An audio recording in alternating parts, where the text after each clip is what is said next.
السلام عليكم ورحمة الله وبركاته. إن الحمد لله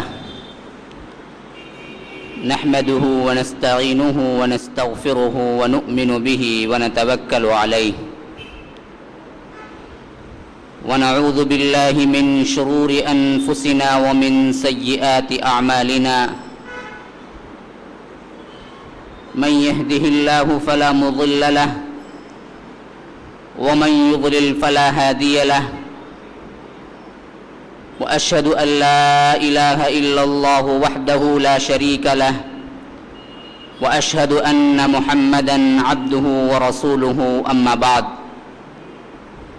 فإن خير الحديث كتاب الله وخير الهدي هدي محمد صلى الله عليه وسلم وشر الأمور محدثاتها وكل محدثة بدعة وكل بدعة ضلالة وفي رواية وكل ضلالة في النار. فأعوذ بالله من الشيطان الرجيم. بسم الله الرحمن الرحيم. يا أيها الذين آمنوا اتقوا الله وكونوا مع الصادقين. اللهم أرنا الحق حقا وارزقنا اتباعه وأرنا الباطل باطلا وارزقنا اجتنابه. اللهم علمنا ما ينفعنا وانفعنا بما علمتنا وارزقنا علما. رب اشرح لي صدري ويسر لي أمري واحلل عقدة من لساني يفقه قولي. برادران اسلام، واجب الاحترام بزرگوں، دوستوں اور عزیز ساتھیوں، لائق احترام ماؤں اور بہنوں، جو آیت میں نے تلاوت کی ہے، اللہ تبارک و تعالی کا ارشاد ہے: اے لوگو جو ایمان لائے ہو، اللہ کا تقوی اختیار کرو. آمنوا اتقوا اللہ وکونوا مع الصادقین، اور سچے لوگوں کے ساتھ رہو. یہ اصحاب رسول اللہ صلی اللہ علیہ وسلم کے ساتھ رہنے کا، دیکھیے ذرا عمیق نظر سے اس بات کو، جب اللہ تبارک و تعالی فرما رہا ہے نزول کے وقت وحی اتر رہی ہے، حکم دیا جا رہا ہے کہ لوگوں سچے لوگوں کے ساتھ رہو. دیکھیے یہاں پر ایک کا صیغہ نہیں ہے، تنہا واحد صیغہ نہیں ہے، جمع کا صیغہ ہے. فرمایا وَكُونُوا مَعَ الصَّادِقِينَ، صادقون جمع، صادقین. اب نبی کے ساتھ رہو کا مطلب تو صرف صادق ایک ہوتا تھا، صادقون نہیں ہو سکتا. یہاں نبی کے ساتھ کا مطلب نہیں ہے، سچے لوگوں کے ساتھ رہو. اب اس کو سمجھیں گے سورہ فاتحہ سے سمجھ لیں آپ. دیکھیے ہاتھ اٹھاتے ہیں، اہدنا الصراط المستقیم، ہاتھ اٹھاتے ہیں، اہدنا الصراط المستقیم، اے اللہ سیدھا راستہ دکھا دے. کافی تھا نا، کافی تھا نا، بالکل جملہ مکمل ہے، یہ جملہ بالکل مکمل ہے. اہدنا الصراط المستقیم، اے اللہ سیدھی راہ بتا دے. معاملہ ختم، جملہ مکمل، کوئی بات ادھوری نہیں. اب دیکھیے بات کیسے بڑھتی ہے. صراط الذین انعمت علیہم غیر المغضوب علیہم ولا الضالین. دیکھیے نا جی، صرف کتاب سے راہ لینی تھی، کہا کہ اہدنا الصراط المستقیم، کتاب کی شکل میں راہ موجود ہے، صراط المستقیم پڑھ لو، سیدھی راہ پالو، مسئلہ ختم ہو گیا. لیکن یہ کیوں فرمایا کہ اے اللہ ان لوگوں کی راہ جن پہ تو نے انعام کیا اور ان لوگوں کی راہ نہیں جن پہ مغضوب ہوا؟ یہ کیوں بتایا؟ لوگ ضرورت نہیں تھے، لوگوں کی اتباع ضرورت نہیں تھی، لوگوں کے نمونے ضرورت نہیں تھے، تو اتنا کہنا کافی تھا کہ اہدنا الصراط المستقیم، کتاب موجود ہے، صراط مستقیم موجود ہے، پڑھ لو سیدھے چلے جاؤ. نہیں، اصل میں اس صراط مستقیم پہ چلنے کے لیے تمہیں نمونے ضرورت ہیں. وہ نمونہ ہے جن پہ انعام ہوا وہ، اور کن سے بچنا ہے وہ نمونہ ہے جن پہ مغضوب ہوا اور جو گمراہ ہوئے. تو اللہ تبارک و تعالی انبیاء کے بعد اصحاب رسول اللہ صلی اللہ علیہ وسلم کو انعامات میں شامل کیا ہے. آپ پوچھیں گے کیوں؟ فرمایا اولئک الذین انعم اللہ علیہم من النبیین والصدیقین والشہداء والصالحین. اب بھلا بتائیے کہ اصحاب میں یہ سب چیزیں ہیں نہیں ہیں؟ انبیاء کو چھوڑ دیجئے، اللہ نے جن پہ انعام کیا ہے من النبیین یہ گروہ چھوڑ دیجئے. اب صدیقین کون ہے؟ کون ہے؟ بھلا بتائیے کہ اصحاب رسول اللہ کو چھوڑ کر کون ہے صدیق؟ اصحاب رسول اللہ کو چھوڑ دیں، پھر بتائیں کون ہے مرتبے پہ صدیق کا؟ کون سا ولی صدیق پہ پہنچا ہے؟ صدیقیت ایک مرتبے کا نام ہے، یاد رکھ لیجئے. ہماری امت میں صدیقیت کے مرتبے پہ پہنچنے والے ابو بکر صدیق ہیں. پچھلی امت میں صدیقیت میں پہنچنے والی وہ عورت ہے جس کا نام نامی اسم گرامی مریم ہے. وَأُمُّهُ صِدِّيقَةٌ وَأُمُّهُ صِدِّيقَةٌ. اللہ نے کہا کہ وہ صدیقہ ہے. صدیقیت پہ مرتبے پہ پہنچنے والے اس سے پہلے کے گروہ میں حضرت مریم علیہ السلام ہیں. ہماری امت میں اس مرتبے پہ پہنچنے والے حضرت ابو بکر صدیق ہیں. اسی لیے فرمایا کہ ہم نے انعام کیا انبیاء کے بعد صدیقین پر. والشہداء والصالحین کیٹیگری کہاں ہے؟ شہداء صالحین کی بعد میں، جو بعد میں بھی آ سکتے ہیں، لیکن اصحاب رسول اللہ صلی اللہ علیہ وسلم ان تینوں کیٹیگری کے اندر آتے ہیں. صدیقیت میں بھی، شہداء میں بھی، صالحین میں بھی. اس سے بہتر کوئی نمونہ نہیں ہو سکتا. تو ہمیں حکم دیا جا رہا ہے کہ لوگوں تقوی اختیار کرو، لیکن تقوی تمہیں مل ہی نہیں سکتا جب تم صحابہ کا نمونہ نہیں لوگے. اسی لیے فرمایا کہ لوگوں ایمان لانے والوں سے تقوی اختیار کرو. تقوی ملے گا کہاں سے؟ سچے لوگوں کے ساتھ رہو. سچے لوگ ملیں گے کہاں سے؟ اصحاب رسول اللہ سے زیادہ کوئی سچا ہے؟ انہی کی محفل، انہی کی یاد میں قائم ہوئی یہ محفل. دراصل ایمان اور تقوی تمہارے دلوں کی بڑھوتری کا ضامن ہے. اس کے بارے میں اللہ تبارک و تعالی حکم دے رہا ایمان والوں کو. اگر بھلا کوئی صحابہ رسول اللہ کو چھوڑتا ہے تو نہ تقوی ہے اس کے پاس، نہ اس کے ایمان کے بڑھوتری کا کوئی سبب بنے گا، گمراہی میں جا کے پڑے گا. یہ ہیں اصحاب رسول اللہ صلی اللہ علیہ وسلم، جن کی زندگیاں سننے کے لیے ہم یہاں پر جمع ہوئے ہیں. شوق اور ذوق آپ لوگوں کا قابل قدر. جذبہ بڑا پیارا ہوتا ہے. جس جذبے کے ساتھ آپ یہاں جمع ہوتے ہیں، جس جذبے کے ساتھ سنتے ہیں، بڑا پیارا ہے یہ جذبہ، یاد رکھ لیجئے. اللہ تبارک و تعالی ان جذبوں کے ساتھ آپ کو قائم و دائم رکھے. یہ وقتی طور پر نہ رہے بلکہ ان جذبوں کے ساتھ عمل کا، کردار کا نمونہ بھی بنا دے آپ لوگوں کو. تو یہاں سنیے جن کی زندگی آج آپ کے لیے پیش خدمت ہے.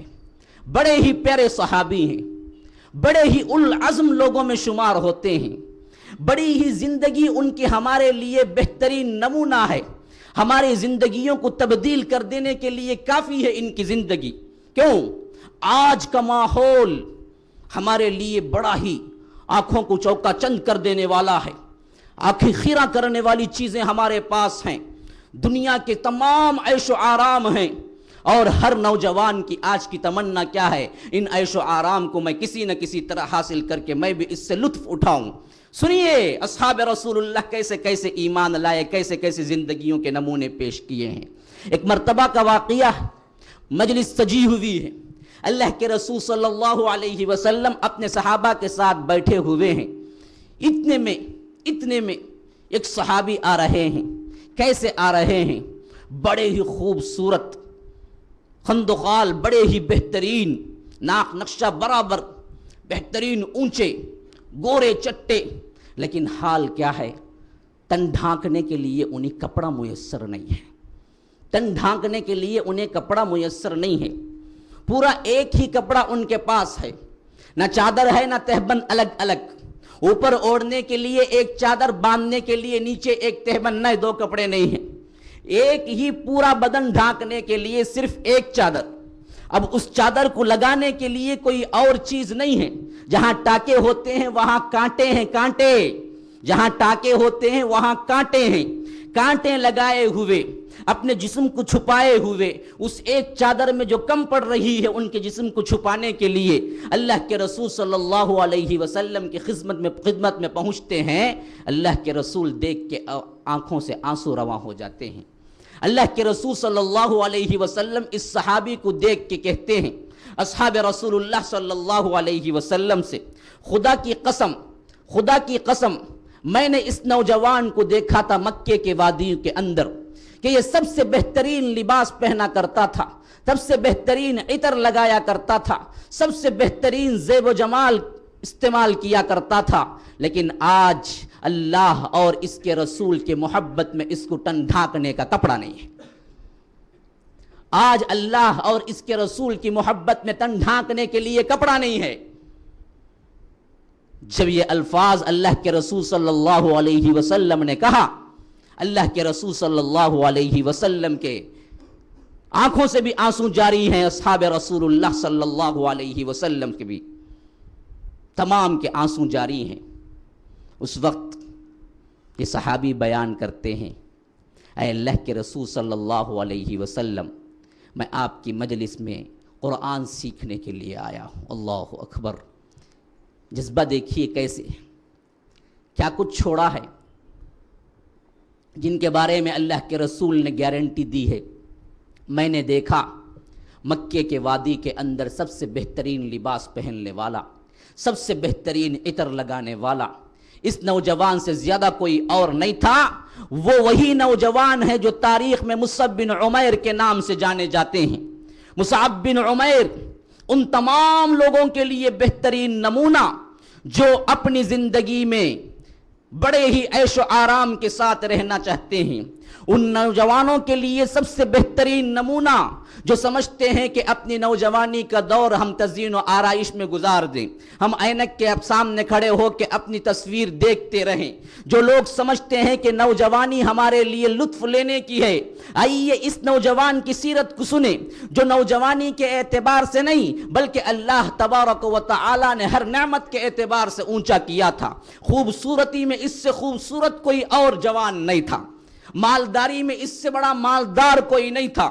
اسی طرح ناز و نعم میں پالنے والے جو افراد ملے ماں باپ، اس سے زیادہ کوئی اور لاڑ دے نہیں سکتا جو مصعب بن عمیر کے ماں باپ نے مصعب بن عمیر کو دے رکھا تھا۔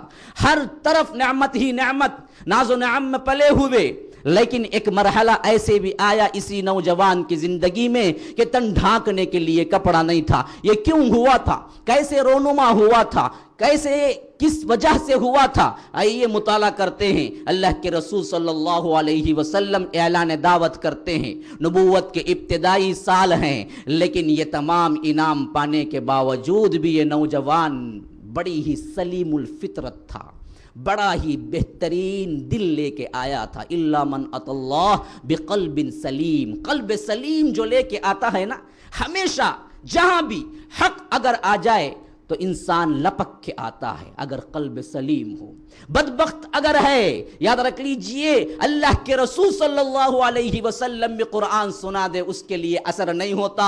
ابو جہل یہی بدبختی کا دل لے کے آیا تھا، ہدایت نہیں ملی۔ عمر ابن الخطاب قلب سلیم لے کے آئے تھے، بہت جلد ہدایت مل گئی۔ بہت سے دل تو ایسے ہوتے ہیں کہ ابھی آواز نہیں نکلی لیکن لپک کے آتے ہیں حق کی طرف، لیکن وجہ کیا بنتی ہے؟ قلب سلیم لے کے آنا ہے اصل میں۔ اسی وجہ سے اللہ تبارک و تعالی نے فرمایا، یوم لا ينفع مال ولا بنون الا من اتى اللہ بقلب سلیم۔ وہ حشر کے میدان میں، وہ قیامت کے میدان میں نہ تمہارا مال کچھ کام آئے گا، نہ تمہارے بیٹے کچھ کام آئیں گے۔ کام آئیں گے تو کیا کام آئے گا؟ جو قلب سلیم لے کے اس دنیا میں آیا تھا، سلیم الفطرت بن کے اس دنیا میں آیا تھا، تو وہ اصل میں کام آئے گا۔ یہ نوجوان بھی جس کے ٹھاٹ باٹ کیسے ہوا کرتے ہیں، روایتوں میں آتا ہے کہ ان کا کپڑا یمن میں بنا کرتا تھا۔ ایک ایک کپڑے کی چادر جو استعمال کیا کرتے تھے اس زمانے کے لحاظ سے 200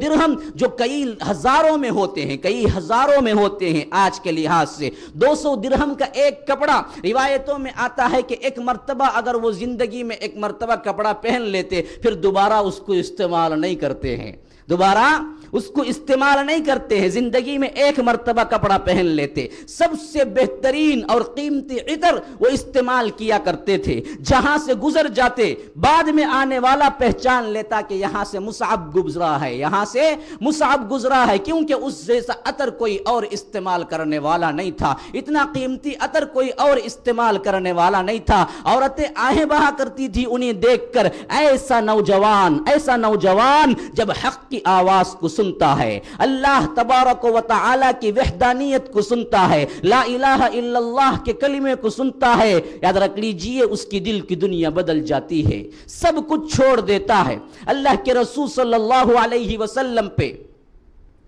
دست حق برس پہ اسلام قبول کرتا ہے۔ نبوت کا ابتدائی دور ہے، مسلمانوں کے لیے بڑا ہی قسم پرسی کا دور ہے، جو اسلام قبول کرتا ہے اس کے لیے بڑا ہی نازک دور ہے۔ اس زمانے میں اسلام کا اعلان کرنا موت کو دعوت دینے کے برابر تھا۔ ایسے وقت میں مصعب بن عمیر اسلام قبول کرتے ہیں، اپنے اسلام کو چھپاتے ہیں اپنے ماں باپ سے۔ ماں باپ کون ہیں؟ روایتوں میں آتا ہے کہ ماں مصعب بن عمیر سے بڑی محبت کرنے والی تھی، اور مصعب اپنی ماں سے بے انتہا محبت کیا کرتے تھے۔ اسی وجہ سے انہوں نے اپنے اسلام کو چھپا کے رکھا کہ کہیں ماں کو معلوم ہو جائے تو اس کو دل کو تکلیف نہ ہو۔ ایک مرتبہ ہوا کیا کہ نماز پڑھ رہے ہوتے ہیں ایک گھاٹی کے اندر چھپے ہوئے، عثمان بن طلحہ ایک شخص ہے، یہ وہی ہے جو کعبے کی چابی جس کو دی گئی ہے جس خاندان میں، وہی شخص ہے عثمان بن طلحہ۔ تو غرض وہ دیکھ لیتا ہے، ماں کے پاس پہنچتا ہے، کہتا ہے کہ تم مصعب سے اتنا پیار کرتی ہو لیکن وہ تو دیکھو تمہارا دین چھوڑ چکا ہے۔ اللہ اکبر! یہ نیوز، یہ خبر سننا تھا، ماں کے تو حیرت سے اوسان خطا ہو گئے۔ اس نے کہا کہ میرا بیٹا ایسا کر سکتا ہے؟ ادے آئے، ابھی میں سدھار دیتی ہوں۔ ماں سمجھنے میں غلطی کی ہے ایمان کے مصعب کے ایمان کے بارے میں سمجھنے میں ماں نے غلطی کی ہے۔ سمجھا تھا کہ بیٹا ہے میری محبت میں چھوڑ دے گا، سمجھا تھا کہ بیٹا ہے ناز و نعم میں پلا ہے تو نعمتیں چھین لوں گی تو چھوڑ دے گا، لیکن اس کو پتہ نہیں تھا کہ یہ ایمان کا نشہ جس کو چڑھ جاتا ہے کبھی نہیں اترتا۔ شراب کا نشہ اتر جا سکتا ہے لیکن ایمان کا نشہ کبھی نہیں اترتا ہے۔ اس کو پتہ نہیں تھا کہ حضرت بلال مار کھا کھا کے احد جو کہے ہیں وہ کس نشے کے اندر کہے ہیں۔ تو غرض وہ واپس جب گھر کو آئے تو اس نے سب سے پہلے بہت مارا ہے، اپنے محبوب بیٹے کو مارا ہے، اس وجہ سے کہ مار کے ڈر سے چھوڑ دے گا۔ پھر قید خانے میں ڈال دیا ہے، کہا کہ جتنی نعمتیں میں نے تجھے عطا کی تھی سب میرے پیسے میں تھا، چھوڑ دے، میں سب کچھ تجھے دے دوں گی۔ دین نہ چھوڑے گا محمد کا صلی اللہ علیہ وسلم، تجھے تن ڈھانکنے کے لیے بھی کپڑا نہیں ہے۔ انہوں نے کہا کہ ماں تن ڈھانکنے کے لیے کپڑا نہیں ہو تو نہ، کوئی مسئلہ نہیں ہے، لیکن میں اس دین کو چھوڑنے والا نہیں ہوں۔ اللہ اکبر! ماں کی قید میں پڑے رہے، عرصہ گزر گیا، مار کھانا برابر نہیں، وہی محبت کرنے والے ماں باپ اپنی آنکھیں پھیر لی تھی۔ وقت گزرتا رہا، ایک مرتبہ قید سے فرار پائے، کسی نہ کسی طرح چھٹکارا لے لیے۔ بدن پہ صرف ایک چادر تھی، اسی چادر کو انہوں نے اوڑھنے میں ناکام کوشش کرتے ہوئے نکلے، اللہ کے رسول صلی اللہ علیہ وسلم کے پاس پہنچے ہیں۔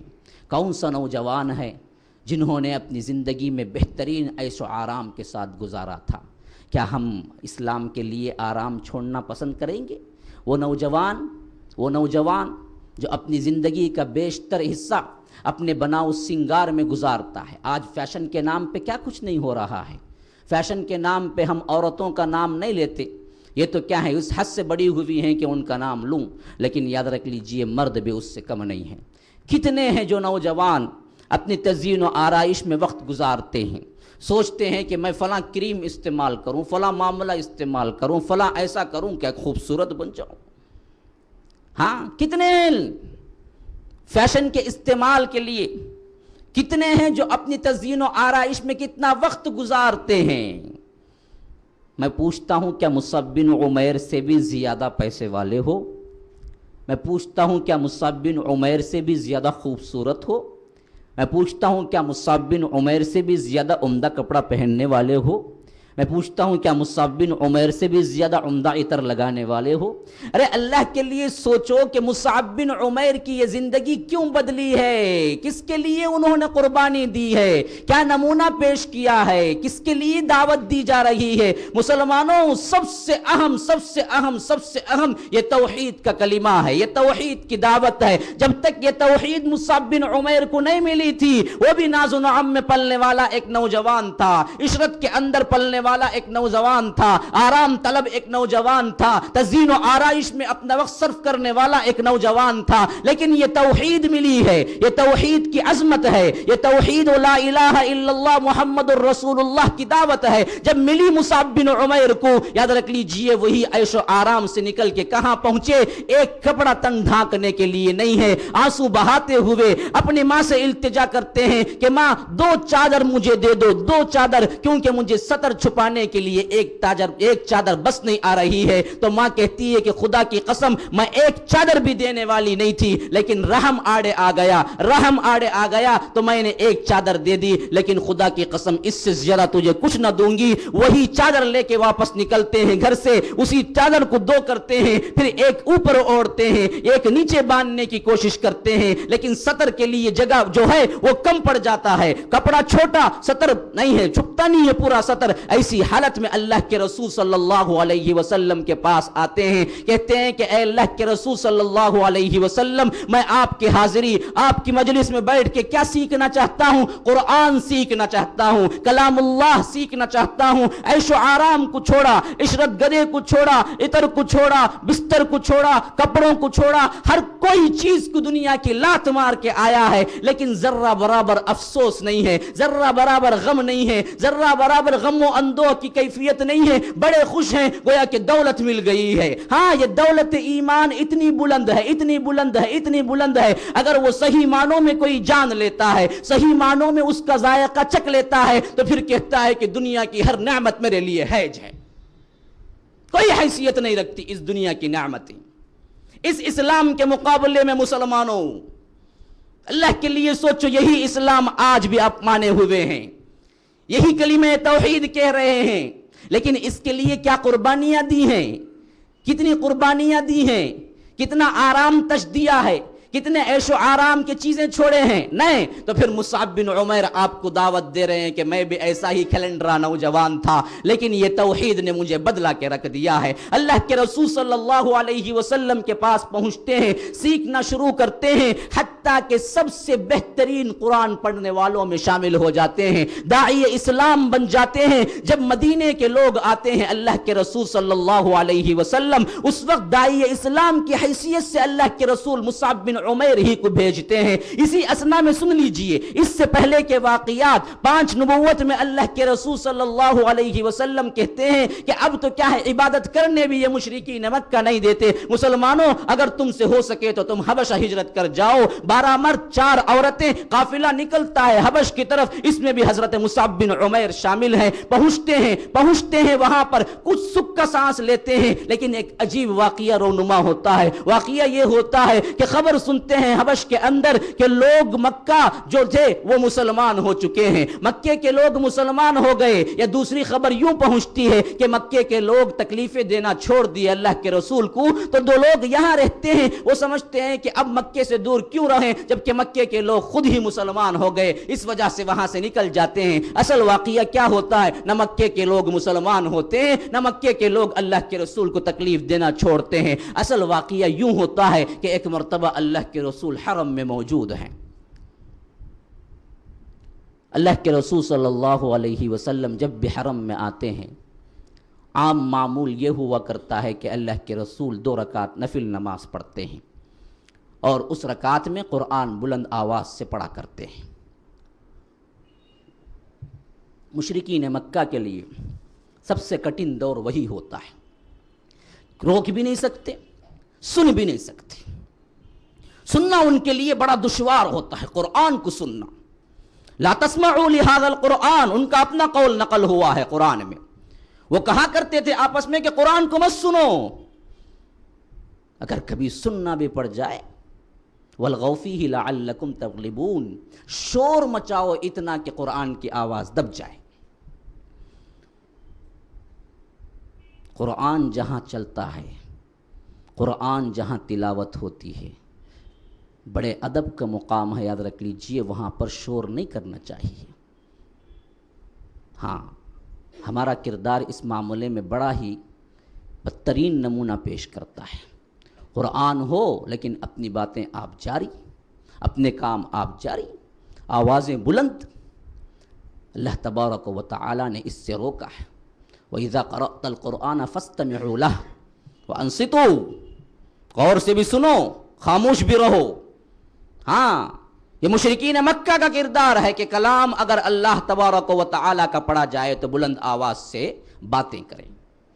تو یہی معاملہ تھا، لیکن یہ قرآن بھی ہے نا، اپنے معجزے دکھاتا ہے۔ اللہ کے رسول رکعت باندھے سورہ نجم کی تلاوت شروع کی۔ مشرکین کو ایسا لگا کہ کوئی قوت ہے جو انہیں جکڑ دے رہی ہے، وہ باوجود اپنے پوری کوشش کے سننے سے نہ رہے، وہ خود بھی غور سے کان لگا کے سننے لگے نجم کو۔ اللہ کے رسول پڑھ رہے ہیں، وَالنَّجْمِ إِذَا هَوَى مَا ضَلَّ صَاحِبُكُمْ وَمَا غَوَى وَمَا يَنطِقُ عَنِ الْهَوَى إِنْ هُوَ إِلَّا وَحْيٌ يُوحَى عَلَّمَهُ شَدِيدُ الْقُوَى ذُو مِرَّةٍ فَاسْتَوَى۔ ایسا کلام ہے، چھوٹی چھوٹی آیات، ایسے معنی اندر سموئے ہوئے ہیں کہ کلام کی ایسی تاثیر مشرکین مکہ پہ بیٹھی کہ اب وہ غور سے سننے لگے بغیر اپنے خواہش کے، ارادے کے۔ ان کا ارادہ تو سننے کا نہیں تھا، بغیر ارادے کے غور سے سننے لگے، حتیٰ کہ اللہ کے رسول صلی اللہ علیہ وسلم جب یہ نجم کی کل آیات ختم کر کے نجم کی سورت کے آخری آیت میں سجدہ تلاوت ہے، فَاسْجُدُوا لِلَّهِ وَاعْبُدُوهُ، جب یہاں پر پہنچے فَبِأَيِّ آلَاءِ رَبِّكَ تَتَمَارَىٰ هَٰذَا نَذِيرٌ مِّنَ النُّذُرِ الْأُولَىٰ أَزِفَتِ الْآزِفَةُ لَيْسَ لَهَا مِن دُونِ اللَّهِ كَاشِفَةٌ أَفَمِنْ هَٰذَا الْحَدِيثِ تَعْجَبُونَ وَتَضْحَكُونَ وَلَا تُبْكُونَ وَأَنتُمْ سَامِدُونَ فَاسْجُدُوا لِلَّهِ وَاعْبُدُوهُ۔ اللہ کے رسول صلی اللہ علیہ وسلم یہ سجدے کی تلاوت کر کے سجدے میں گئے تو تمام مشرکین مکہ بھی سجدے میں گر پڑے۔ ہم یہاں قرآن پڑھتے ہیں، تراویح میں تو بولنا پڑتا، دوسری رکعت میں سجدہ ہے تبھی جانے ہوتا، نہیں تو کیا مولوی صاحب تمہیں کرے، میں رکوع میں تھا نا، ہم کو پتہ بھی نہیں چلتا کہاں سجدہ ہے، سجدے کی کون سی آیت ہے۔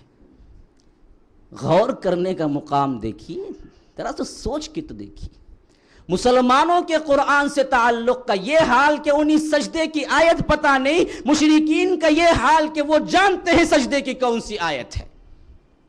آپ اٹھا کے دیکھ لیجیے، جتنے سجدے کی آیات ہیں 14 یا 15، تمام میں وہاں پر سجدے کا ذکر ہوگا یا عاجزی کا ذکر ہوگا جو اللہ تبارک و تعالی نے ذکر کیا ہے۔ ہمیں پتہ نہیں ہے، قرآن سے ہمارا اتنا تعلق ہے، ہمیں کوئی بات سمجھ نہیں آتی، ہم کو اتنا معلوم کہ جب بھی ہاتھ اٹھاتا ہے امام ہمیں آمین بولنا، اے اللہ ہم گنہگار ہیں آمین، اتنی عادت ہو گئی وہ آمین بول بول کے ہمیں، انہوں اردو میں بولو، کائے میں بولو، عربی میں بولو، ہمیں سمجھتے ہی نہیں وہ کیا بولتے ہیں۔ سانس لیے تو آمین بولنا اتنا معلوم، انہوں بولتے اے اللہ ہم گنہگار ہیں آمین کہتے، جملہ کیا ہے پورا ختم ہوا نہیں، اے اللہ معاف کر دے بولے تو آمین بول سکتے ہیں، انہوں کہاں سانس لینے روکا ہے ہمیں آمین بولنا اتنا معلوم ہم نا، اور اسی کا تعلق قائم کر کے ہم پکے سچے مسلمان ہیں۔ کوئی بولا کہتے بھی ہاتھ اٹھا لیں گے تلوار، مجھے بولا جی مسلمان کیا پوچھا جی، میں ایک مرتبہ ایسا ہی ہوا تھا، خیر میرے پاس وقت نہیں ہے بعد میں بولتا ہوں۔ بتانے کا مقصد یہ ہے کہ یہ کلام اللہ کی عظمت جانیے مسلمانوں، رمضان کا مہینہ ہے، کم از کم تعلق جوڑ لیجئے، ایک ایک پارہ، ایک ایک سورہ ہے، ایک ایک آیت ہے، ایک ایک صفحہ ہی کم از کم رکھ لیجئے، اس کے تراجم کو پڑھا کریں۔ کتنے چیزیں ہیں، علوم کے دریا ہیں جو اندر سموئے ہوئے ہیں۔ مشرکین مکہ کے دلوں کو پلٹا دینے والا یہ کلام ہے۔ اللہ کے رسول صلی اللہ علیہ وسلم نے سجدے کی تلاوت کیا تو بے اختیار پڑے، بے اختیار۔ اب یہ خبر اڑتی اڑتی اڑتی حبش پہنچی تو یوں پہنچی کہ لوگ کل مسلمان ہو گئے، حالانکہ اگر دیکھا جائے تو اس وقت سجدہ کیے نا، وہی وقت ان کا وہ بے خودی کا وقت تھا۔ جیسے ہی یہ کیفیت سے نکلے یہ ایک دوسرے کا منہ دیکھنے لگے، یہ کیا کیا ہم نے؟ وہ پوچھ رہا تو نے کیا؟ ہاں میں بھی کیا۔ ارے کون دبایا تھا ہمیں؟ اب جو دور سے دیکھ رہا تھا، جو اس محفل میں شامل نہیں تھے، وہ لان تان کرنے لگے کہ بدبختو، جس کے لیے تم یعنی چوٹی کا زور لگا رہے ہو رکنے کے لیے، اسی کے لیے تم مدافعات میں کیا ہے، تم اس میں معاون و مددگار بن کے سجدہ بھی کر لیے۔ اب انہوں نے سوچا کہ ارے اتنی بڑی غلطی ہو گئی ہمارے سے، جس کو روکنے کے لیے رات دن کوشش کر رہے ہیں اسی کے لیے سجدہ بھی کر دیا۔ تو اب گھڑنے لگے کہ نہیں دراصل اللہ کے رسول ہماری دیویوں کی بھی کیا ہے تعریف کی ہے، اس وجہ سے ہم کر لیں، کیونکہ وہاں لات و عزیٰ کا نام آتا ہے نجم میں، افرأیتم اللات والعزیٰ ومناۃ الثالثۃ الاخری، وہاں تو اللہ تبارک و تعالی نے تنبیہ کی ہے، لیکن ان لوگوں نے بات کو پلٹا دیا۔ خیر، یہ قرآن کی عظمت ہے، ہمیشہ یاد رکھیے، قرآن کی عظمت اگر ہم سمجھ لیں گے تو تعلق پیدا کر لیں گے، اور تعلق پیدا ہو گیا تو یاد رکھ لیجئے پھر وہ قوم کبھی برباد نہیں ہوتی، یاد رکھ لیجئے۔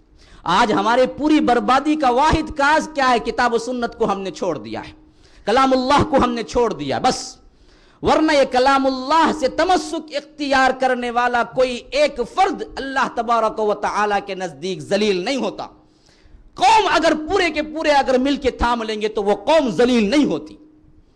فلسطین میں مار، بھی برما میں مار، یہاں پر ہندوستان کے اندر گجرات میں مار، تذلیل پہ تذلیل، وجہ کیا ہے؟ وجہ کیا ہے؟ اللہ تبارک و تعالی ہم مسلمانوں کے لیے گارنٹی دے رہا ہے، اگر تم مومن ہو تو تم ہی اعلیٰ رہو گے، ہاں، وَلَا تَهِنُوا وَلَا تَحْزَنُوا وَأَنْتُمُ الْأَعْلَوْنَ إِن كُنتُم مُؤْمِنِينَ، مومن ہوگے تو تم ہی اعلیٰ رہو گے۔ اللہ کا قول جھوٹا نہیں، ہم جھوٹے ہیں، ہم مومن نہیں ہیں، مومن ہوگے تو کبھی ذلیل نہیں ہوں گے۔ ہم یہ تو نہیں کہہ سکتے کہ اللہ تبارک و تعالی کا کلام جھوٹا ہے، ہم جھوٹے ہیں، ہم مومن نہیں ہیں، حقیقت میں مومن ہوتے تو پھر ذلیل نہ ہوتے۔ وجہ کیا ہے؟ کتاب اللہ کو چھوڑ دیا، اللہ کا کلام سامنے ہے، پڑھنا نہیں آتا، افسوس نہیں، غم نہیں، اللہ کا کلام سامنے ہے، کتنوں کو پڑھنا آتا ہے؟ ذرا غور کیجئے، کتنوں کو صحیح معنوں میں پڑھنا آتا ہے؟ صرف پڑھنا، معنی جاننا نہیں، صرف پڑھنا آتا ہے۔ کتنی ہیں عورتیں جو 50-60 پہنچ چکی ہیں، پڑھنا نہیں آتا، افسوس۔ کیا اتنا دنیا میں ہم منہمک رہے؟ یہ کلام اللہ تھا جو دراصل 23 سال کے اندر وہ انقلاب ریولوشن برپا کیا کہ پھر کیا ہے تاریخ انسانیت کے اندر نہ اس سے بہتر کوئی ریولوشن ہوا، نہ پھر ابھی کبھی ہو سکتا ہے۔ ہاں، یہ کلام اللہ کی عظمت تھی جو مصعب بن عمیر کو مصعب بن عمیر بنائی ہے، جو مصعب بن عمیر کو جنت کے اعلیٰ درجات میں پہنچائی ہے۔ ارے خدا کے لیے بتلائیے، جب یہ کلام نہ پڑھتے، توحید پہ نہ آتے، آج آپ ان کی سیرت سن رہے ہوتے؟ آج میں بیان کرتا ہوں ان کی صورت، اور ان کی سیرت کے لیے یہ سب جو کچھ احترام کے الفاظ ہیں ان کے لیے استعمال ہوتے؟ کون سی چیز ہے جو انہیں گمنامی سے نکال کے یہاں پہنچا دیا کہ 14 صدیوں سے ان کا نام لیتے آ رہے ہیں اہل اللہ، 14 صدیوں سے لوگ ان کے واقعات بیان کرتے آ رہے ہیں؟ کیوں؟ یہی توحید، یہی کلام اللہ ہے جو ان کی عظمتوں کے لیے معراج بنا ہے۔ یاد رکھ لیجئے، جب بھی کسی قوم نے اس کو مضبوطی سے پکڑا، اللہ تبارک و تعالی اس کے ساتھ ہی بلند کر دیا، جب بھی اس کو چھوڑا اللہ تبارک و تعالی نے ذلیل کر دیا۔ مصعب بن عمیر بھی انہی پلٹنے والوں میں ہوتے ہیں جو یہ سن کے پلٹ جاتے ہیں حبشہ سے کہ مکے کے لوگ مسلمان ہو چکے ہیں، پھر جب آتے ہیں قریب معاملہ معلوم ہوتا ہے یہ تو بالکل افواہ تھی، جھوٹی خبر تھی، لیکن کیا کیا جائے، اب واپس پلٹ کے حبش نہیں جا سکتے تو وہ اندر داخل ہو جاتے ہیں مکے کے، کچھ عرصہ اللہ کے رسول کے دربار میں رہتے ہیں، تو اسی اثنا میں معلوم ہوتا ہے کہ مدینے میں ایک معلم کی ضرورت ہے۔ اللہ کے رسول صلی اللہ علیہ وسلم حضرت مصعب بن عمیر کو معلم بنا کے بھیجتے ہیں۔ حضرت مصعب بن عمیر جب نکلتے ہیں مدینے میں، اسعد بن زرارہ کے مکان پہ قیام کرتے ہیں، وہیں سب سے پہلے اسلام کا مدینے کے اندر پہلا مرکز ہے۔ ایسے ہی چھوٹی چھوٹی یہ دعوتی سرگرمیاں جو آج ہم آپ دیکھتے ہیں، حضرت مصعب بن عمیر مدینے کے اندر کرتے ہیں۔ کلام اللہ لوگ جمع ہو جاتے ہیں گھر کے اندر، پڑھ کے سناتے ہیں، پھر اس کے رموز و اوقاف، اس کی نصیحتیں، اس کی عظمتیں بیان کرتے ہیں، تو دیکھتے ہی دیکھتے بہت جلد مدینے کے اندر اسلام پھیل جاتا ہے۔ حتیٰ کہ جب پلٹ کے آتے ہیں 13 نبوت میں 75 افراد اس وقت ساتھ میں ہوتے ہیں. مصعب بن عمیر مکہ پہنچتے ہیں تو تمام کے تمام مل کے، اب دیکھیے نا، اس میں کئی مسلمان ایسے ہوتے ہیں جو اللہ کے رسول کو ابھی نہیں دیکھے ہوتے ہیں، صرف مصعب کی تبلیغ کی وجہ سے اسلام قبول کر چکے ہوتے ہیں، اللہ کے رسول کو دیکھنے کی خواہش میں ساتھ میں آتے ہیں.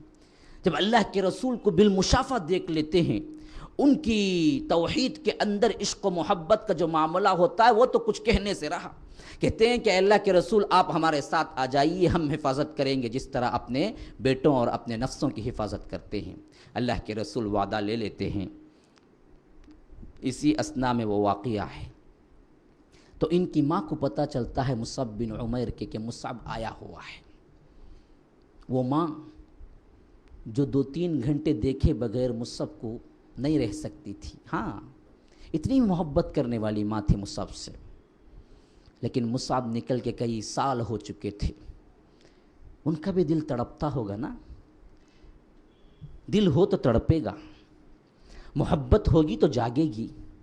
جب پہنچتے ہیں مکہ، بلاوا آتا ہے ماں کی طرف سے کہ مصعب ایک بار مل جاؤ میرے پاس، ایسے ہی مت چلے جاؤ مدینہ.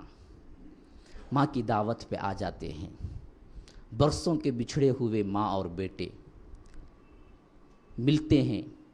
بے اختیار رونا شروع کر دیتی ہے ماں. کہتی ہے کہ مصعب اس وجہ سے کیا میں تمہیں پالا تھا کہ آخری عمر میں مجھے کیا ہے چھوڑ کے چلے جاؤ؟ میں کتنی محبت کرتی ہوں تمہارے سے، کتنا کچھ میں نے تمہیں دیا ہے، تمہیں کس طرح آرام و عیش کے ساتھ پالا ہے. ہاں ہاں ہاں، بہت اہم ہے. ایموشنل جو کچھ چیزیں ہیں نا، اسے کہتے ہیں ایموشنل بلیک میلنگ. ایموشنل انسان کیا ہے، بہت کچھ چھوڑ سکتا ہے لیکن یہ ایموشنل معاملات میں بہت بہہ جاتا ہے. ہم بھی کہتے جوڑا لے انہوں کو، بھائی ماں میں نہیں لیتا، بھائی اماں کی آس، بھائی کیا بولے ہوئے، انہوں بولتے نانی کی خواہش کہتے ان کو، نہیں تو زندگی گزارنا نہیں ہوگا. مجھے کہتے بھی خواہش کیا، مجھے کیا بھی، ان کو کیا خواہش بھی نہیں چھڑتی، پورے اماں کی، دادی کی، نانی کی سب خواہشیں اسی، میری کیا بھی خواہش تھی. اسی طرح بندہ مجبور بھی ہو جاتا ہے کبھی کبھی جب ماں ہاتھ جوڑ دیتی ہے بیٹے کے سامنے، کہتی ہے کہ بیٹا اس واسطے پالی ہوں، ایسا ایسا کیا ہے، تو اس وقت حرام کاری میں بھی اتر جاتا ہے. آج تو عجیب ٹرینڈ ہے، بیٹھے بیٹھے شیونگ کر لیتے. کیا جو ہوا؟ اماں بولے بھائی اچھی داڑھی تھی، ماں بولی کہتے. کیسے مائیں ہیں دیکھیے، اس زمانے کی مائیں تو کیا ہے، داڑھی رکھ کر تلوار سجا کر شہید ہونے کے لیے بھیجا کرتی تھی. آج ہماری مائیں کیا ہیں، داڑھی رکھنے والے کو بھی نکال دیتی ہیں. ہاں، یہ جو ماں ہے نا، کبھی کبھی اپنی محبت کا واسطہ دیتی ہے تو بڑے بڑے لوگ پگھل گئے ہیں. تاریخ اٹھا کے پڑھیے آپ. لیکن جہاں ایمان و اسلام ہوتا ہے نا، یاد رکھ لیجئے ہمیشہ رہنمائی کرتا ہے. مصعب بن عمیر پلٹ کے جواب دیتے ہیں کہ ماں آپ نے بہت کچھ کیا، لیکن آپ کی محبت میں ایمان کو چھوڑ نہیں سکتا. بلکہ الٹا دعوت دیتے ہیں کہ اے ماں تم بھی اس کو قبول کر لو. اللہ اکبر. کہتے ہیں کہ یہ سچا دین ہے ماں، میں خواہش کرتا ہوں کہ تم بھی اس کو قبول کر لو. تو ماں کہتی ہے غصے میں آ کر، خدا کی قسم جب تک یہ سورج دنیا کے اندر رہے گا تب تک میں اس کی دین کو قبول نہیں کروں گی، یعنی کبھی نہیں قبول کروں گی، یہ کہنا چاہتی ہے. وہ بھی پلٹ کے جواب دیتے ہیں کہ ماں آپ نے اپنے کفر میں اتنے پختہ ہیں تو میں اپنے ایمان میں اس سے زیادہ پختہ ہوں. کیا تم سمجھتی ہو کہ اس وقت جب تم نے قید کیا تھا، مارا تھا، تو میں قید بھی منظور کر لیا تھا، مار بھی منظور کر لیا تھا، لیکن آج کوئی قید کر کے مجھے دیکھے، کوئی ہاتھ اٹھا کے مجھے دیکھے، تب بتاؤں گا میں مصعب بن عمیر ہوں. میں بھی چھوڑ نہیں سکتا دین کو. یہ آپ کچھ بھی کر لیں، وہ زمانہ کچھ اور تھا جب میں نے قید بھی منظور کر لیا تھا، مار بھی کھا لیا تھا، لیکن آج کوئی ہاتھ اٹھا کے دیکھے میں بھی مصعب بن عمیر ہوں. نہ میں اس دین کو چھوڑ سکتا ہوں، نہ آپ کے ہاتھوں کھلونا بن سکتا ہوں. ماں کہتی ہے کہ نظروں سے دور ہو جا. کہتے ہیں کہ منظور ہے، مجھے کوئی بات نہیں ہے، مجھے محبوب ہے محمد الرسول اللہ صلی اللہ علیہ وسلم. یہ کہہ کے وہاں سے نکلتے ہیں. یہ آخری ملاقات ہے ان کی زندگی کی ماں سے. مدینہ پہنچتے ہیں. پھر ہجرت کے بعد کے واقعات بدر کے اندر شامل ہوتے ہیں. اللہ تبارک و تعالی نے انہیں وہ فضیلت دی ہے. ان 313 نفوس قدسیوں کے اندر آتے ہیں جو بدری صحابی مشہور ہوئے، جن کے بارے میں اللہ تبارک و تعالی نے اپنے حبیب کے ذریعے کہہ دیا کہ ان اللہ اطلع علی بدر اعملوا ما شئتم انی قد کفرت لکم. اللہ تبارک و تعالی اہل بدر پہ نظر ڈالا اور کہا کہ دیکھو تم جو چاہے عمل کرتے رہو، میں تمہاری مغفرت کر دیا. ان 313 نفوس قدسیوں کے اندر یہ بدر کے میدان میں سرفروشانہ حصہ لیتے ہیں. شدید تمنا ہے دل کے اندر کہ شہادت مل جائے، شدید تمنا ہے، لیکن اللہ تبارک و تعالی اگلے معرکے میں رکھتا ہے. غازی بن کے واپس پلٹتے ہیں. 3 ہجری کے اندر احد کا وہ زمانہ یاد کر لیجئے جب اللہ کے رسول صلی اللہ علیہ وسلم 700 افراد کو لے کر 3000 کے مقابلے کے لیے نکلتے ہیں. ایسا موقع ہوتا ہے کہ اللہ کے رسول صلی اللہ علیہ وسلم شہید کر دیے گئے. یہ افواہ اٹھتی ہے. کب جب ایک چھوٹے سی ایک نافرمانی کی وجہ سے جو فتح ملی تھی شکست میں تبدیل ہو جاتی ہے. تو ایسے ہوتا ہے کہ اللہ کے رسول صلی اللہ علیہ وسلم کو بھی قتل کر دیا گیا. یہ افواہ اٹھتی ہے. صحابہ پریشان ہو جاتی ہیں. روایتوں میں آتا ہے کہ 3 گروہ بن گئے تھے اس وقت.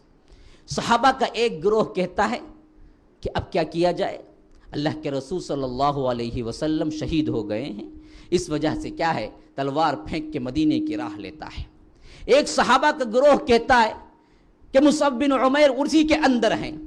صحابہ کا گروہ کہتا ہے کہ اللہ کے رسول قتل کر دیے گئے، شہید ہو گئے، تو اب جینے سے کیا فائدہ، ہم بھی شہید ہو جائیں گے، آگے بڑھو. ایک وہ صحابہ کا گروہ ہوتا ہے جو ڈھونڈتے اللہ کے رسول تک پہنچ جاتا ہے. مصعب بن عمیر یہ دوسرے قافلے کے اندر ہیں. مصعب بن عمیر تلوار لے کے نکلتے ہیں.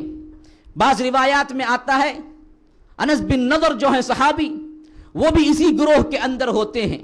تلوار لے کے جب آگے بڑھتے ہیں، وہاں سے ابوبکر صدیق کا گزر ہوتا ہے.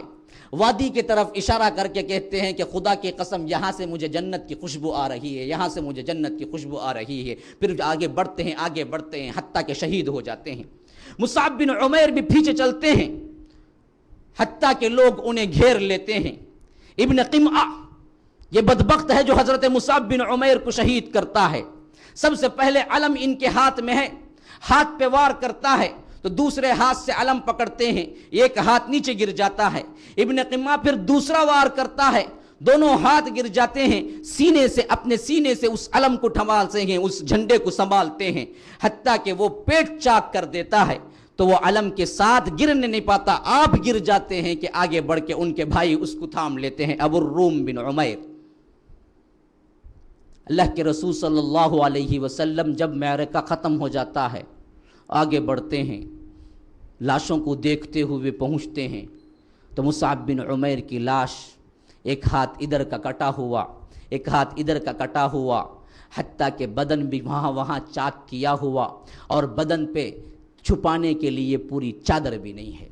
اللہ کے رسول وہیں پر صحابہ کے ساتھ رک جاتے ہیں. پلٹ کے کہتے ہیں اصحاب رسول اللہ صلی اللہ علیہ وسلم سے کہ دیکھو میں نے اس نوجوان کو دیکھا تھا مکے کے وادیوں کے اندر، سب سے بہترین لباس پہننے والا تھا، سب سے بہتر عطر لگانے والا تھا، سب سے بہتر جوتے پہننے والا تھا، سب سے بہتر تزیین و آرائش کرنے والا تھا. آج اللہ اور اس کے رسول کی محبت میں چہرے کے بل ایسے پڑا ہوا ہے میدان کے اندر کہ ہاتھ کٹا ہوا ہے، سینہ کٹا ہوا ہے، چہرہ کٹا ہوا ہے، پیٹ چاک کیا ہوا ہے، اور اس کو تن ڈھانکنے کے لیے ایک کپڑا نہیں ہے. خدا کی قسم لوگو یاد رکھو اللہ تبارک و تعالی ایسے ہی ان کو اٹھا کے گواہ کے طور پر حشر کے میدان میں اٹھائے گا. اللہ کے رسول صلی اللہ علیہ وسلم نے کہا کہ مصعب کو کفن دو. صحابہ آگے بڑھے، مصعب کو کفن دینا چاہتے ہیں. چادر ہے کہ اتنی چھوٹی کہ کفن دے تو سر ڈھانپا جاتا ہے تو پیر کھل جاتے ہیں، پیر ڈھانپا جاتا ہے تو سر کھل جاتا ہے. مصعب بن عمیر کے لیے صحابہ اور کوئی چادر تلاش کرتے ہیں تو صحابہ کے لیے بھی چادر نہیں ہے. فخر و فاخر کا یہ کیفیت ہے کہ صحابہ ایک چادر اور مہیا نہ کر سکے مصعب کو، حتیٰ کہ اللہ کے رسول سے شکایت کرتے ہیں کہ اللہ کے رسول سر ڈھانپنے کے لیے، کفن دینے کے لیے کپڑا نہیں ہے. اللہ کے رسول صلی اللہ علیہ وسلم کہتے ہیں کہ اچھا سر کو کپڑے سے ڈھانپ دو، پاؤں کو گھاس سے ڈھانپ دو. پھر جنازہ تیار ہوتا ہے، دفن کر دیتے ہیں. یہ وہ صحابی ہیں کہ نقشہ اصحاب رسول اللہ کے ذہنوں میں بیٹھ جاتا ہے.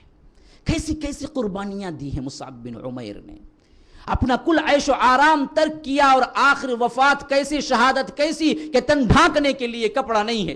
زمانہ گزر جاتا ہے لیکن صحابہ کے دلوں کے اوپر سے یہ واقعات محو نہیں ہوتے، حتیٰ کہ عبد الرحمن بن عوف حضرت عمر کے زمانے میں ایک مرتبہ ان کے سامنے کھانا پیش کیا جاتا ہے تو کھانا دیکھ کے ایسے ہی پرے ڈھکیل دیتے ہیں اور زار و قطار رونے لگتے ہیں. ساتھی کہتے ہیں کہ ابو عبد الرحمن کیا ہوا ہے تمہارا معاملہ؟ کہتے ہیں کہ اچانک مجھے مصعب کا واقعہ یاد آ گیا، خدا کی قسم مجھ سے بہتر تھے. کون؟ عبد الرحمن بن عوف ان 10 صحابہ کے اندر آ رہے ہیں جو عشرۃ المبشرہ کا خطاب ملا ہے، جو تمام صحابہ میں سب سے افضل ہیں. امت مسلمہ کا یہی اعتقاد ہے، لیکن عبد الرحمن کہہ رہے ہیں کہ خدا کی قسم مجھے مصعب یاد آ گئے تھے اور مصعب مجھ سے بہتر تھے، کیونکہ انہوں نے پورا عیش و آرام اس دین کے لیے ترک کیا اور شہادت پائی تو انہیں ٹھنڈاکنے کے لیے ایک کپڑا نہیں تھا. آج سب کچھ میرے پاس موجود ہے. کہیں اللہ تبارک و تعالی ہمارے اسلام، ہماری دعوت کا یہی تو صلہ نہیں دے رہا ہے، جنت میں ہمارے درجات کو کم کر دے. اللہ کے رسول صلی اللہ علیہ وسلم سے بھی مصعب بے انتہا محبت کرتے تھے، اللہ کے رسول بھی ان سے بے انتہا محبت کرتے تھے. ترغیب و ترہیب کے اندر یہ روایت حضرت علی سے ہے. ایک مرتبہ کہتے ہیں کہ حضرت علی میں نکلا، خدا کی قسم میرے پاس بھی چادر نہ تھی اور ٹھنڈ اتنی کہ بغیر چادر اور شال کے نکلا نہیں جا رہا تھا. پھر بھی میں کسی نہ کسی طرح ایک جو چھوٹا سا کپڑا تھا اپنے بدن کو ڈھانپ اور باندھ کے ٹھنڈ میں ٹھڑکتا ہوا نکلا. اللہ کے رسول کی مجلس میں پہنچا تو دیکھا کہ صحابہ بیٹھے ہوئے ہیں، اللہ کے رسول بیٹھے ہوئے ہیں. اصحاب صفہ کی یوں حالت ہے کہ کسی کے پاس پورا سطر ڈھانپنے کے لیے بھی چادر نہیں ہے، کسی کے پاس چادر ہے تو صرف سطر ڈھانکنے کے لیے ہے، اوپر کا حصہ جسم کھلا ہوا ہے. اصحاب صفہ بیان کرتے ہیں کہ کبھی کبھی موقع ایسا ہوتا کہ نماز کے لیے ہم سب باندھتے تو سب سے اٹھنے والا ایسا ہوتا کہ پیچھے سے اس کا سطر کھل جائے، اتنا کم چادر کا حصہ ہوتا. تو اللہ کے رسول نے کہا کہ دیکھو میں جب اٹھوں تو میرے بعد تم بھی اٹھا کرنا، تاکہ کسی کا سطر کسی کے نظر میں نہ آئے. اتنا کم کپڑا ہوتا تھا، کپڑا نہیں ہوتا تھا. ایسی ہی حالت میں فقر و فاقے کی اللہ کے رسول کی مجلس میں بیٹھے ہوئے ہیں صحابہ. میں بھی اندر داخل ہوا تھا تو کیا دیکھتا ہوں کہ مصعب بن عمیر اندر آ رہے ہیں. کیا حال ہے، ایک چادر وہی کانٹا لگا ہوا، ٹاکے کی جگہ ایک کانٹا لگا ہوا ہے، اور وہ چادر بھی ایسی ہے کہ جگہ جگہ پیوند ہیں، اور پیوند بھی ہیں کہ کپڑا تو کپڑا ہے لیکن پیوند لگا ہوا ہے چمڑے کا، یعنی کوئی مناسبت بھی نہیں ہے. ایسی ایک چادر اوڑے ہوئے اندر داخل ہوتے ہیں. صحابہ یوں دیکھتے ہیں، اللہ کے رسول یوں دیکھتے ہیں تو اللہ کے رسول ایک عجیب سوال کرتے ہیں. کہتے ہیں صحابہ سے کہ کیا تم سمجھتے ہو آج اس حالت میں بہتر ہو یا ابھی کچھ دیر بعد تم پہ ایک حالت آئے گی؟ غور سے سن لیجئے. اللہ کے رسول کہتے ہیں آج تم اس حالت میں بہتر ہو یہ سمجھتے ہو یا کچھ زمانہ بعد ایک حالت تم پہ آئے گی؟ کیسے؟ صبح شام تمہارے لیے روٹیوں اور شوربوں کے طباخ پیش کیے جائیں گے. صبح ایک کھانا پیش کیا جائے گا، شام ایک کھانا پیش کیا جائے گا. صبح ایک کپڑا پہنو گے، شام ایک کپڑا پہنو گے. وہ حالت تم بہتر رہے گی تمہارے لیے. نہیں، آج کے جب تم صبح کھاتے ہو تو شام نصیب نہیں ہوتا ہے، شام کھاتے ہو تو صبح نصیب نہیں ہوتا ہے، اور کپڑا ایسا کہ سطر ڈھانکنے کے لیے تمہارے پاس نہیں ہے. کون سی حالت میں تم بہتر ہو؟ صحابہ کہتے ہیں کہ اللہ کے رسول اس حالت میں ہم بہتر ہوں گے جب ہمیں صبح شام کیا ہے روٹیوں کے شوربوں کے ساتھ طباخ پیش کیے جائیں گے، اور صبح ایک کپڑا پہنیں گے، شام ایک کپڑا پہنیں گے. اللہ کے رسول مسکرا کے کہتے ہیں کہ میرے صحابہ نہیں، آج اس حالت میں تم بہتر ہو، آج تم اس حالت میں بہتر ہو. یہ فقر و فاقہ تمہارے لیے بہتر ہے بنسبت جب تمہارے پاس دولت و دنیا آئے گی تو تم اللہ تبارک و تعالیٰ کے اتنے قریب نہیں رہو گے جس حالت میں آج تم اللہ تبارک و تعالیٰ کے پاس اتنے معزز ہو۔ مسلمانوں، دنیا کے اندر کچھ نہیں ہے، دنیا کی زیب و زینت، دنیا کی آسائش و آرام اگر یہ محبوب اور اللہ تبارک و تعالیٰ کی محبت کی دلیل ہوتے تو تمام انبیاء مالدار و پیسے والے ہوتے۔ اللہ تبارک و تعالیٰ کو دنیا مطلوب نہیں ہے، اللہ تبارک و تعالیٰ اپنے محبوب بندوں کو دنیا نہیں دیتے۔ یاد رکھ لیجئے، اگر مچھر کے پر کے برابر بھی دنیا کی کوئی حیثیت ہوتی تو اللہ تبارک و تعالیٰ کسی کافر و مشرک و ملحد کو ایک گھونٹ پانی نہ دیتے۔ اگر اللہ تبارک و تعالیٰ کہتے ہیں تمہیں غلط فہمی نہ ہو کہ میں کافروں کی، ملحدوں کے، مشرکوں کے جو اللہ کا انکار کرتے ہیں ان کے گھروں کو سونے اور چاندی کا بنا دوں، انکار کرنے والوں کا، ہاں انکار کرنے والوں کا گھر۔ لَجَعَلْنَا لِمَنْ يَكْفُرُ بِالرَّحْمَنِ بُيُوتَهُمْ سُقْفًا، کہ اللہ تبارک و تعالیٰ کہتے ہیں کہ جو رحمان کا انکار کرتے ہیں ان کے گھروں کو ہم سونے چاندی کا بنا دیتے۔ کیوں؟ ہمارے پاس اس کی کوئی اہمیت نہیں ہے، کہیں مغالطہ نہ کھا جاؤ، غلط فہمی نہ ہو جائے تمہیں، اس وجہ سے ہم نہیں بنائے ہیں، ورنہ ان کے گھر اور سونے چاندی کے دروازے بنا دیتے۔ وَلِبُيُوتِهِمْ أَبْوَابًا وَسُرُرًا يَتَّكِئُونَ عَلَيْهِمْ، جس پہ وہ تکیہ لگا کے بیٹھتے ہیں، ان کے پلنگ، ان کے دروازے، یہ سب ہم سونے چاندی کا بنا دیتے۔ اللہ کو اس کی کوئی حیثیت نہیں ہے، اسی لیے سب کو دیتا ہے یہ دولت، لیکن ایمان صرف اپنے منتخب اور محبوب بندوں کو دیتا ہے۔ اسلام اپنے منتخب محبوب بندوں کو دیتا ہے۔ تو یاد رکھ لیجئے مصعب بن عمیر کی یہ زندگی جو ہمارے لیے پکار پکار کے کہہ رہی ہے، عیش و آرام کی زندگی گزارنے والوں کے لیے بہترین نمونہ، ان نوجوانوں کے لیے بہترین نمونہ جو آج کے ان بیکار کی چیزوں میں، فیشن پرستی کے اندر، اللہ اکبر کیا کہا جائے، کتنے ایسے ٹی وی کے پروگرامز ہیں جو صرف فیشن کے اوپر ہے، فیشن پرستی۔ معلوم ہوتا ہے آج کی کل دنیا کے اگر سروے اٹھایا جائے تو سب سے زیادہ افراد وہی نکلیں گے جو اپنی زندگیاں فیشن کے لیے گزارتے ہیں۔ کیوں؟ اتنے ہی چینلز اور اتنے ہی ان کے لیے پروگرامز مختص ہیں۔ دنیا آج صرف دکھاوے کی ہے۔ یاد رکھ لیجئے، دکھاوے کی آنکھ جب آپ بند کریں گے اس دنیا سے، اس وقت حقیقت معلوم ہوگی کہ آپ کیا تھے، دھوکہ کھائے ہوئے تھے۔ تو اصل حقیقت تو وہ دنیا ہے جو اب نظر نہیں آ رہی ہے، یہ دنیا دھوکہ ہے۔ وَمَا الْحَيَاةُ الدُّنْيَا إِلَّا مَتَاعُ الْغُرُورِ هَذَا وَبِاللَّهِ التَّوْفِيقُ وصلی اللہ وسلم علی نبینا محمد۔ اسأل اللہ لی ولکم ولسائر المسلمین من کل ذنب فاستغفروه انه هو الغفور الرحیم۔ سبحان اللہ وبحمدہ، سبحانک۔